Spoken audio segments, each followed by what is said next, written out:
আসসালামু আলাইকুম। কেমন আছেন প্রত্যেকে? আশা করি সবাই ভালো আছেন। তো আজকে আপনাদের মাঝে ব্যবসায়িক সংগঠন ও ব্যবস্থাপনার ১ম পত্রে ১ম অধ্যায়ের ৩য় ক্লাস। হয়তো ৩ টা ক্লাসে ১ম অধ্যায়টা শেষ করছি। কারণ অধ্যায়টা কিছু বোঝার জিনিস আছে। এগুলো যদি আমরা বুঝে যাই তাহলে পরবর্তী ক্লাসগুলো আমরা ইজিলি বুঝে যাব। তো আজকে বেশি দেরি না করে শুরু করতে যাচ্ছি। আমাদের বাণিজ্য ৩ নাম্বার টপিক। ১ম ২ পার্টে আমাদের ২ টা টপিক পড়াইছিলাম। ১ম টা পড়াইছিলাম হচ্ছে ব্যবসা। ব্যবসা সম্পর্কে ধারণা দিয়েছিলাম। তারপরে আমরা আলোচনা করছিলাম হচ্ছে বাণিজ্য। আজকে আলোচনা করব হচ্ছে আলোচনা করছিলাম শিল্প, আজকে আলোচনা করব হচ্ছে বাণিজ্য। তো বাণিজ্যের সঙ্গে আরো ২ টা ছোট টপিক আছে আজকে আমাদের এই অধ্যায়ে। সেটা হচ্ছে প্রত্যক্ষ সেবা এবং হচ্ছে সামাজিক ব্যবসা। তো আজকে আমরা বাণিজ্য সম্পর্কে আলোচনা শুরু করতে যাচ্ছি। ১ম এ বাণিজ্য এর ইংলিশ শব্দ হচ্ছে কমার্স। তো কমার্স শব্দটা আসলে কোথা থেকে আসছে? কমার্স শব্দটা আমরা জানি যে অ ফরাসি কমার্স। ফরাসি কমার্স থেকে এই শব্দটা এসছে। কোথা থেকে আসছে? ফরাসি, নট ফার্সি। এটা কোথা থেকে আসছে? ফরাসি শব্দ থেকে আসছে, ফরাসি। আচ্ছা, বাণিজ্য হচ্ছে আমরা দেখছি যে শিল্প হচ্ছে রূপগত উপযোগ সৃষ্টি করে। তেমনি বাণিজ্য মূলত একটা ধরনের উপযোগ সৃষ্টি করে। সেটা হচ্ছে কি? ব্যক্তিগত বা সত্ত্বগত উপযোগ। কি বললাম? ব্যক্তিগত বা সত্যগত উপযোগ। কি বললাম? ব্যক্তিগত বা সত্যগত উপযোগ। তাহলে আমরা ২ টা জিনিস শিখলাম। একটা হচ্ছে যে বাণিজ্য হচ্ছে কমার্স, কমার্সে ফরাসি শব্দ থেকে এসছে এবং এক ধরনের উপযোগ সৃষ্টি করে সেটা হচ্ছে ব্যক্তিগত উপযোগ বা সত্যগত উপযোগ বলা হয়। এখন পরবর্তীতে আমরা একটা আলোচনা করব যে বাণিজ্য কি? এটা হচ্ছে ১ নাম্বার কোয়েশ্চেনে আছে। মূলত ফরাসি কমার্স শব্দটা আছে এমসিকিউতে কিংবা অনেক সময় আমাদের দিয়ে দেয় ১ নম্বর, খ নম্বর প্রশ্নতে। তো আমরা আলোচনা করব হচ্ছে বাণিজ্যটা কি মূলত? তো বাণিজ্য বিষয় হচ্ছে যে শিল্পে উৎপাদিত পণ্য সামগ্রী। শিল্পের মাধ্যমে যে পণ্যগুলো উৎপাদন করা হয়, প্রকৃত ভোক্তা বা ব্যবহারকারীর নিকট প্রেরণের ক্ষেত্রে সম্পাদিত কার্যসমষ্টিকে কি বলা হয়? বাণিজ্য বলা হয়। তো সংজ্ঞাটা আমরা সুন্দর করে লিখে নিই।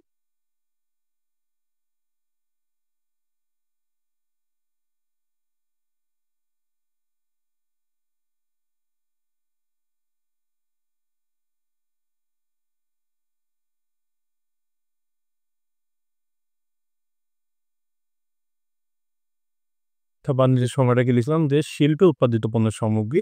শিল্প কি করে? মূলত পণ্য উৎপাদন করে। তার শিল্প উৎপাদিত পণ্য সামগ্রী প্রকৃত ভোক্তা বা ব্যবহারকারী। প্রকৃত ভোক্তা কারা? আচ্ছা, আমরা মনে করেন যে এই কলমটা একটা প্রতিষ্ঠানে তৈরি করা হয়েছে। একটা ইন্ডাস্ট্রিয়াতে তৈরি করা হয়েছে। সেখান থেকে দোকানদার নিয়ে এসে দোকানদারের নিকটকে আমরা ইউজ করতেছি। আমরা হচ্ছে প্রকৃত ভোক্তা। তাহলে প্রকৃত ভোক্তা বা ব্যবহারকারীর নিকট পৌঁছানোর ক্ষেত্রে সম্পাদিত কার্য সমষ্টি হচ্ছে বাণিজ্য। তাহলে এটিতে যেখানে তৈরি হয়েছে সেখান থেকে দোকানে আসছে। তারপর আমার পর্যন্ত পৌঁছেছে। যত কার্যক্রম রাখছে সেটাই মূলত হচ্ছে কি? বাণিজ্য। তার মধ্যে বাণিজ্যের যে ৩ টা সাধারণ টপিক সেটা বুঝতে পারলাম। আরেকবার রিপিট করছি যে বাণিজ্য ইংরেজি শব্দ হচ্ছে কমার্স, কমার্স শব্দ হচ্ছে ফরাসি কমার্স থেকে বাণিজ্য একটা উপযোগ সৃষ্টি করে সেটা হচ্ছে কি? ব্যক্তিগত বা সত্ত্বগত উপযোগ সৃষ্টি করে। তবে আমরা শিখলাম হচ্ছে যে বাণিজ্যের সংজ্ঞা। তো এখন পরবর্তী আমরা এখন শিখব হচ্ছে বাণিজ্যের বৈশিষ্ট্য সম্পর্কে আলোচনা করব। বাণিজ্যের বৈশিষ্ট্য রয়েছে ৫ টি মূলত। আমরা ১ম টি লিখব সেটা হচ্ছে বন্টনকারী শাখা।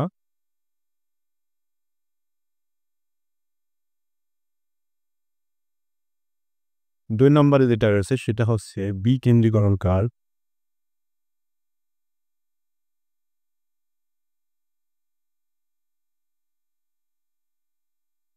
৩ নম্বরে যেটা রয়েছে সেটা হচ্ছে ব্যক্তিগত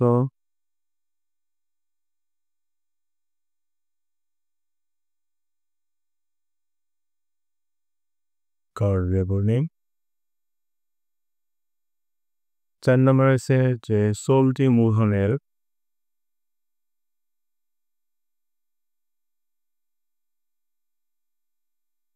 আধিক্য। আর ৫ নাম্বার রয়েছে হচ্ছে বিনিয়োগ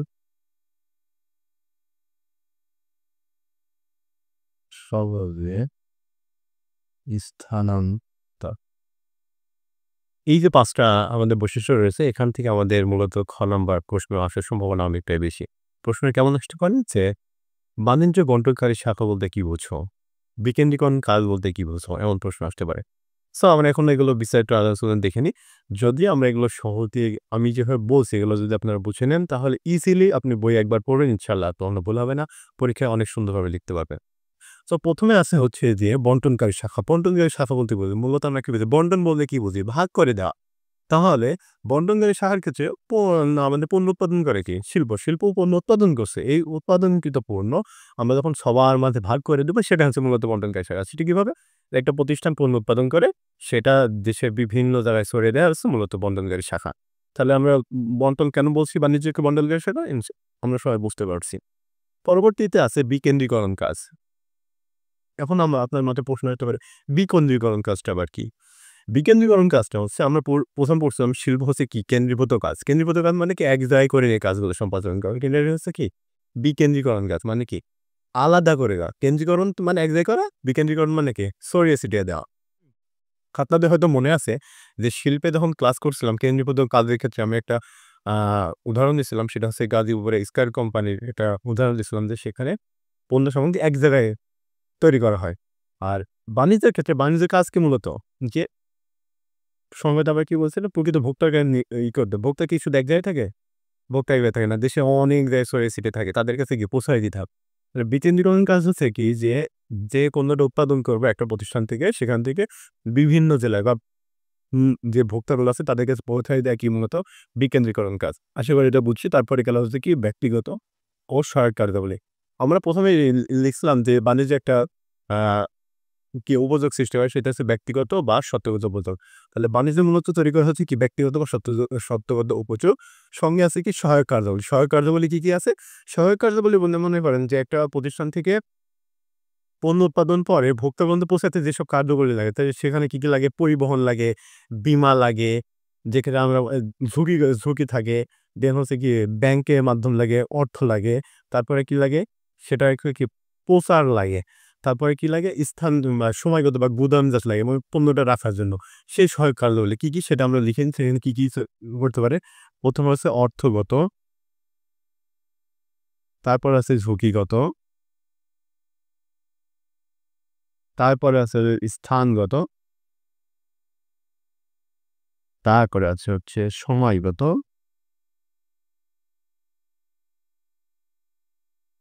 আরেকটা সেটা হচ্ছে বাজারজাত প্রসার।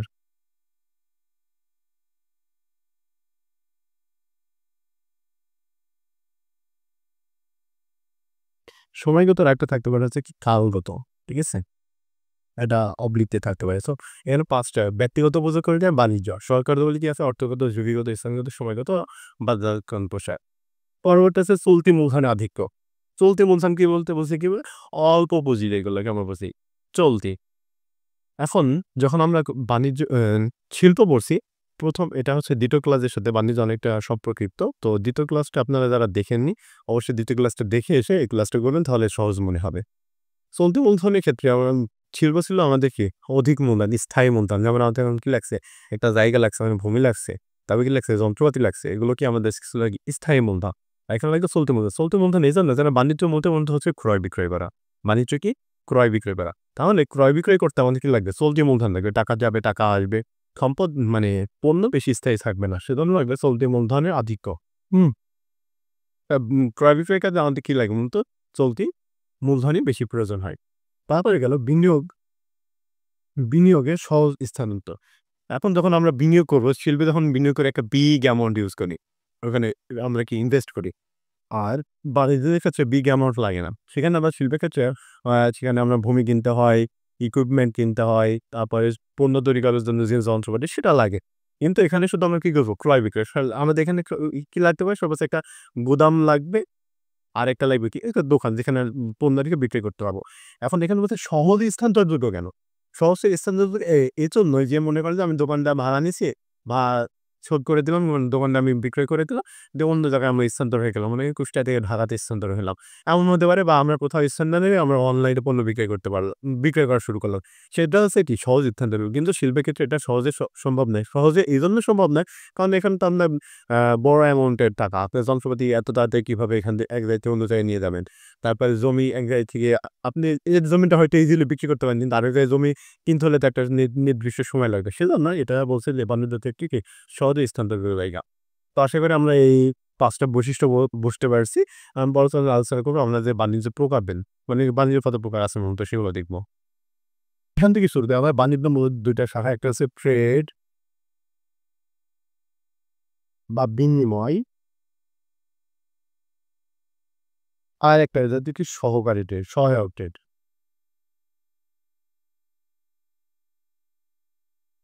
বা সহায়ক বিনিময়। আমরা জাস্ট একটা অংশ লিখলাম। ওকে। এটার আবার ২ টা ভাগ আছে। একটা আছে অভ্যন্তরীণ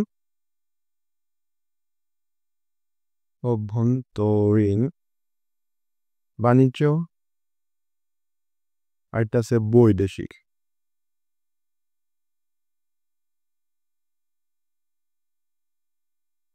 অভ্যন্তরীণের মধ্যে আবার আছে হচ্ছে পাইকারি, আরেকটা আছে কি খুচরা। আর বৈদেশিকের মধ্যে আছে ৩ টা। একটা আছে আমদানি, রপ্তানি, আরেকটা আছে পূর্ণ রপ্তানি। ওকে? এখন সবার ট্রেডের মধ্যে আছে ৫ টা। সেটা হচ্ছে ব্যাংক, পরিবহন, ব্যাংক গেল, পরিবহন গেল, বীমা, গুদামজাতকরণ, আর শেষে হচ্ছে বাজারজাতকরণ প্রসার।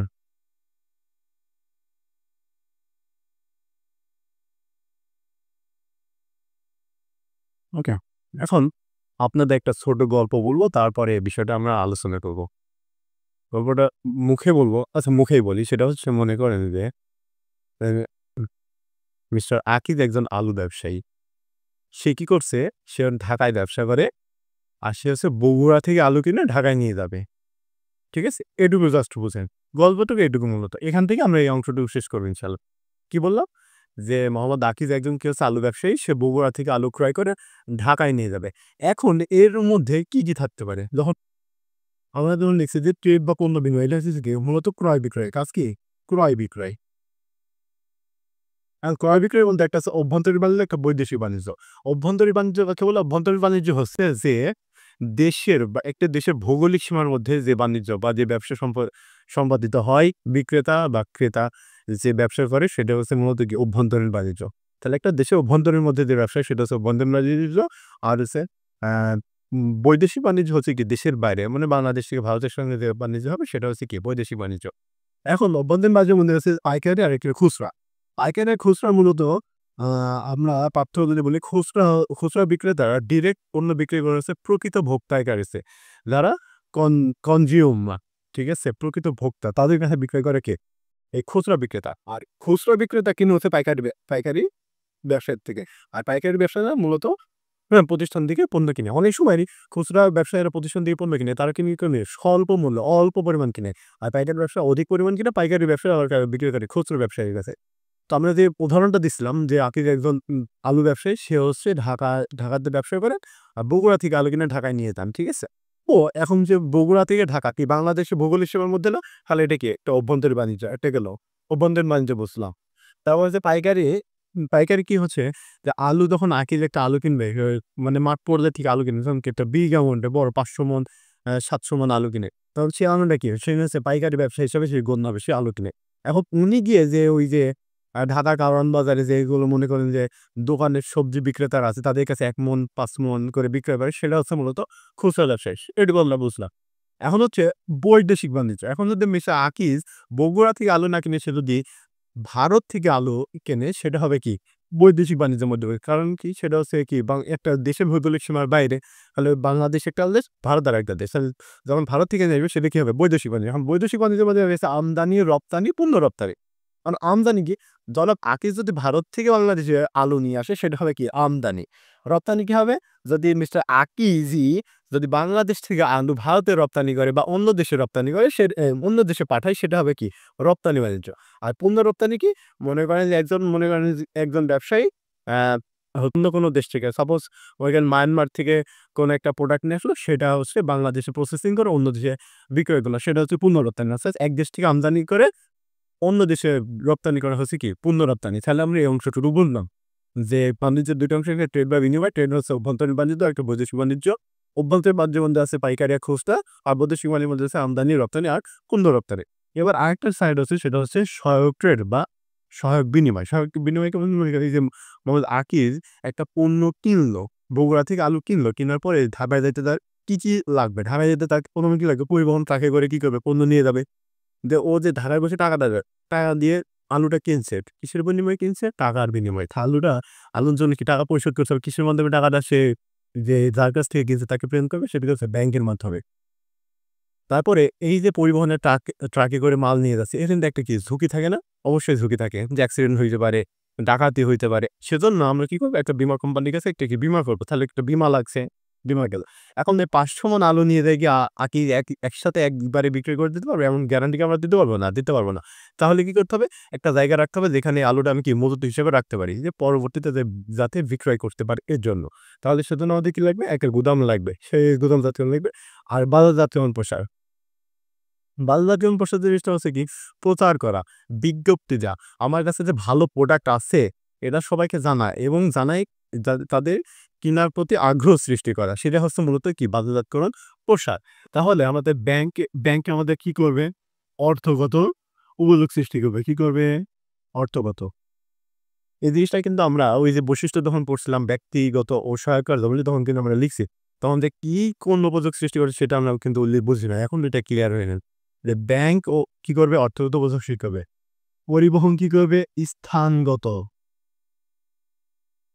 স্থানগত উপযোগ সৃষ্টি করবে। এটা করবে কে? পরিবহন। আর বীমা করবে হচ্ছে ঝুঁকিগত। ঝুঁকিগত করবে কে? বীমা। গুদামজাতকরণ করবে কি? সময়গত বা কালগত।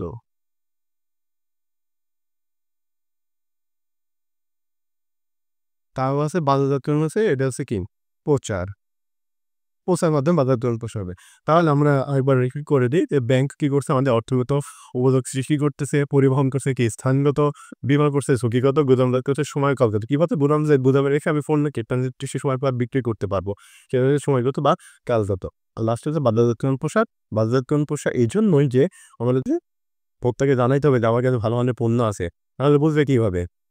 এজন্য কি বাজারজাতকরণ প্রসার। তো আশা করি আমাদের বাণিজ্য বুঝতে পারছি। বাণিজ্য এই পর্যন্তই। পরবর্তী আমার আলোচনা হচ্ছে কি প্রত্যক্ষ সেবা।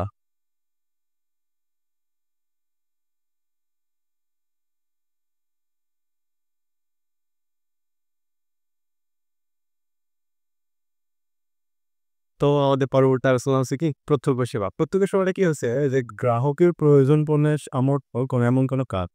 গ্রাহক বা আমরা এখানে আরেকটা কথা লিখতে পারি বা ভোক্তা। ভোক্তা বা গ্রাহকের প্রয়োজন পূরণ করবে এমন কোনো কাজ, সুবিধা বা তৃপ্তিকে আমরা কি বলবো? প্রত্যক্ষ সেবা। উদাহরণ হিসেবে কি বলতে পারি আমরা? উদাহরণ হিসেবে বলতে পারি যে মনে করেন যে আমি আপনাদের যে পড়াচ্ছি এটা হচ্ছে কি এক প্রকার প্রত্যক্ষ সেবা। তারপরে কি হতে পারে যে আ সেলুনে যারা চুল কাটায় সেটা হচ্ছে গিয়ে একটা প্রত্যক্ষ সেবা। তারপরে যারা হচ্ছে এই যে অডিট ফার্মে চাকরি করে সেটা হচ্ছে গিয়ে একটা প্রত্যক্ষ সেবা। প্রতিষ্ঠানের শিক্ষক আপনাকে যে শিক্ষা দিচ্ছে সেটা হচ্ছে কি একটা প্রত্যক্ষ সেবা। প্রত্যক্ষ সেবাটা কি হচ্ছে গ্রাহক বা ভোক্তার প্রয়োজন পূরণের সামর্থ্য এমন কোনো কাজ, সুবিধা বা তৃপ্তিকে আমরা কি বলবো? প্রত্যক্ষ সেবা বলবো। প্রত্যক্ষ সেবার বৈশিষ্ট্য হচ্ছে ৫ টা বৈশিষ্ট্য সেটা হচ্ছে কি কাজ বা সুবিধা হতে হবে। কাজ বা সুবিধা কি? যে এমন কোনো কাজ যেটা সুবিধা প্রদান করবে। কেমন সুবিধা বললাম? যেমন আমি আপনাদের পড়াচ্ছি এটা হচ্ছে কি আপনার একটা সুবিধা আছে। কি সুবিধা আছে? পড়ার ক্ষেত্রে সুবিধা আছে। যখন আমি সেলুনে যাবো আমার চুল কাটায় দিবে, সেটা হচ্ছে কি একটা সেবা, একটা কাজ করে দিবে। তাহলে কোনো কাজ বা সুবিধা হচ্ছে সেটা হচ্ছে কি প্রত্যক্ষ সেবা। অস্পর্শনীয় প্রকৃতি। অস্পর্শনীয় প্রকৃতি কেমন কি? যে এই সেবা হচ্ছে অস্পর্শনীয় অর্থাৎ ধরে ছুঁয়ে দেখা যাবে না। এই যে আপনার যে পড়াচ্ছে আপনি কি এটা ছুঁতে পারছেন? ছুঁতে পারতেছেন না। আপনার শিক্ষক যখন আপনাকে পড়াবেন এটাকে আপনি ছুঁতে পারবেন। এগুলো হচ্ছে অনুভব করার জিনিস। ঠিক আছে? এটা ছোঁয়া বা স্পর্শ করা যায় না। সেটার মতো এটা কি অস্পর্শনীয় প্রকৃতির ধরন হচ্ছে অস্পর্শনীয়। অর্থাৎ মালিকানা হস্তান্তরযোগ্য নয়। আমি আপনাকে যেভাবে পড়াবো আপনার আরেকটা টিচার ওইভাবে পড়ায় তার মতো করে পড়াবে। আমার মতো করে পড়াতে পারবে না। আমি যেভাবে বলবো সেভাবে বলতে পারবে না। সেটা কি মালিকানা হস্তান্তর হবে না। আমার যে মালিক আমি সেবা শুধু আমি দিতে পারবো। অন্য কেউ দিতে পারবে না। এটা হচ্ছে কি মালিকানা হস্তান্তরযোগ্য হবে না। আর যদি আমি যে সেবা দিতে পারি সেটা যদি সেম সেবা অন্যজন আমার মতো করে দিতে পারে সেটা হচ্ছে কি মালিকানা হস্তান্তরযোগ্য। কিন্তু এই প্রত্যক্ষ সেবায় কি মালিকানা হস্তান্তরযোগ্য নয়। কারণ আমি যে সেবাটা আপনার দিচ্ছি এই সেবাটা অন্য কেউ দিতে পারবে না। সেজন্য কি এটা হস্তান্তরযোগ্য নয়। তারপরে হচ্ছে মজুতযোগ্য নয়। মজুতযোগ্য নয় কিভাবে? যে মনে করেন যে আমি মনে করেন সেলুনে চুল কাটায় গেছি। আমি কি ১ বছর ২ বছর ধরে চুল কাটা মানে যেভাবে কেটে আসছে এভাবে থাকবে? থাকবে না। 10 দিন 15 দিন বা 1 মাস পর ঠিক আবার সেম আগের মতো হয়ে যাবে, চুল বড়, বড় হয়ে যাব। সেজন্য কি এটা কি মজুতযোগ্য নয়। মজুত মানে স্থায়ী রাখা যাবে না। আমি যে রেখে দেবো, রাখা যাবে না। ঠিক আছে? লাস্টে হচ্ছে গ্রাহকের কাছাকাছি প্রতিষ্ঠান। এর প্রত্যক্ষ হিসেবে গ্রাহকের কাছাকাছি প্রতিষ্ঠান এইজন্য হবে যে আমি সেলুনের ব্যবসায়ী বারবার দোকানে উদাহরণ দিচ্ছি। এইজন্য বলতেছি। মনে করেন একটা সেলুনে মনে করেন আমার বাসা থেকে ৫ মিনিট দূরত্বে একটা সেলুনের দোকান আছে। আরেকটা সেলুনের দোকান আছে মনে করেন যে ২০ মিনিট দূরে। তাহলে ২ জায়গার সেবার মান তো সেমই। তাইলে আমি কোথায় যাবো? ৫ মিনিটের কাছে যাবো না ২০ মিনিটের দূরের কাছে যাবো? অবশ্যই ৫ মিনিট যেখানে সেখানে যাবো। তাহলে গ্রাহকের কাছাকাছি প্রতিষ্ঠান হতে হবে। ধরেন কি প্রত্যক্ষ সেবার ধরেন হচ্ছে কি? গ্রাহকের কাছাকাছি প্রতিষ্ঠান হতে পারে। লাফে করে আমরা এই ৫ টা বৈশিষ্ট্য বুঝতে পারছি। কিছুটা কাজের সুবিধা থাকে, অস্পর্শনীয় প্রকৃতি থাকে। অর্থাৎ ধরা ছোঁয়া যায় না। অনুভব বা ধরা ছোঁয়া বা ঘ্রাণ দেওয়া যায় না, শুধু অনুভব করা যায়। অর্থাৎ অস্পর্শনীয়। মানে এখানে হস্তান্তর যে জিনিসটা আপনি ধরতেই স্পর্শ করতে পারতেছেন না, সেটা আর হস্তান্তর করবে কিভাবে? এর মালিকানা হস্তান্তরযোগ্য নয়, অর্থাৎ মজুতযোগ্য নয়। এটা মজুত করা যাবে না। আর হচ্ছে গ্রাহকের কাছাকাছি প্রতিষ্ঠান। অর্থাৎ এই প্রতিষ্ঠানগুলো তো কোথায় থাকে? ভোক্তা বা গ্রাহকের কাছাকাছি থাকে। এখন প্রত্যক্ষ সেবার কয়েকটা ধরন আছে আপনাদের বইয়ে। সেখানে আছে বলা আছে হচ্ছে ৪ টা সম্পর্কে ৪ টা ধরন বলা আছে। একটা হচ্ছে কি শিক্ষা সেবা।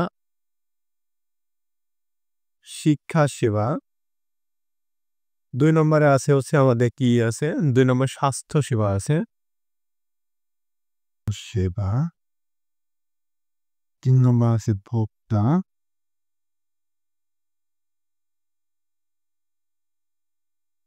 ভোক্তা সেবা আছে। আরেকটা হচ্ছে কি? পেশাগত।